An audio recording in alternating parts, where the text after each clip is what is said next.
Thom Hartmann here on the news. You need to know this. Yesterday, the Senate Judiciary Committee held the first of many hearings on comprehensive immigration reform. In the 7.5-hour hearing, senators debated 32 of the 300 proposed amendments to the bill and adopted 21 of the changes. The proposals ranged from plans to correct technical immigration issues to Senator Ted Cruz's amendment to triple the number of border control agents, to Senator Jeff Sessions' proposal to construct a 700-mile double-layered fence along our southern border. Thankfully, most of the extreme amendments were voted down, but there's still cause for concern over the proposals they accepted. One of the most contentious changes was Republican Senator Chuck Grassley's mandate that the Department of Homeland Security submit a plan to stop 90% of illegal border crossings in high-risk areas before undocumented individuals already living here can even apply for so-called provisional immigrant status. This provision is only slightly better than Grassley's rejected poison pill amendment, which set unattainable benchmarks that DHS had to meet before any pathway to citizenship could be considered. After losing the Hispanic vote in the 2012 election, Republicans have attempted to paint themselves as pro-immigration, but it's all an act. The racist and unrealistic GOP amendments in this legislation show they have no real desire to fix our nation's immigration system. As the Senate Judiciary Committee debates the hundreds of remaining amendments over the coming months, we must prevent these poison pill provisions from making immigration reform meaningless. Call your senators and tell them to fight these poison pill amendments and support provisions that actually fix our broken immigration system. In screwed news, this year alone, Florida Republicans have already denied health care to millions of Floridians, fast-tracked executions, and hiked up tuition prices on college students. But it looks like these bills didn't screw over the people of Florida enough, so now they're taking a whack at victims of foreclosure fraud. The Republican-led Florida state legislature has passed a bill to prevent foreclosure victims from recovering their property, even when the bank's actions are ruled fraudulent. Republican State Senator Nancy Dethert expressed her lack of sympathy, saying, quote, "People are victims of fraud. The fraud was the bank robo-sign, but those people were already in default on their loans, so they have not made their payments," end quote. But that is not always the case.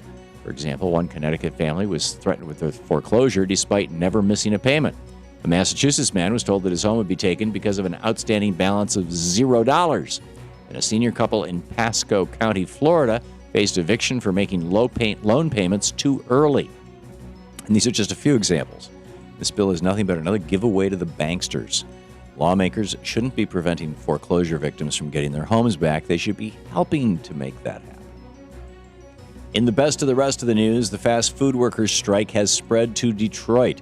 Last month, workers in New York and Chicago walked off the job to demand livable wages and the right to unionize. And earlier this week, fast food employees in St. Louis also walked off the job in protest. Today, workers from at least 60 Detroit restaurants plan to walk off the job to show their support for the movement. This is the fourth major city in 5 weeks to join the fight for a $15 an hour wage and the right to form a union without intimidation. And it's doubtful that Detroit will be the last. As more workers in more cities stand together for better working conditions, other low-wage employees will realize they're not alone. This is how movements are born, and this is how organized people can defeat organized money. Hopefully, even more fast food workers will join the fight, and they'll finally get the living wage that they deserve. Why is the IRS apologizing for doing their job? The Associated Press reports that the Internal Revenue Service has issued a formal apology to conservative political groups for singling them out for additional review. According to the report, groups with the words Tea Party or Patriot in their names were subject to extra scrutiny during their attempts to gain nonprofit status. Additional reviews were conducted during the 2012 election to verify that the groups were not violating nonprofit status rules. Under IRS rules, so-called charitable organizations can conduct political activities, but it cannot be their primary focus. Lois Lerner, who oversees the tax-exempt IRS division, said that the additional scrutiny was conducted by low-level employees only and that it was not motivated by political bias. Fact is, any nonprofit group, regardless of political affiliation, should be following the same rules on political activities. Taxpayers should not be subsidizing political think tanks. The only issue here is whether only conservative groups were targeted. If politicians want taxpayers to pick up the tab for campaigning, they They should give up the corporate money and move to publicly financed elections. And finally, every year, Maxim magazine releases their so-called Hot 100 list. The one ranking this year definitely stood out among the rest. Next to an image of an invisible silhouette of a black bikini was the name of number 69, Monty Teo's fake girlfriend.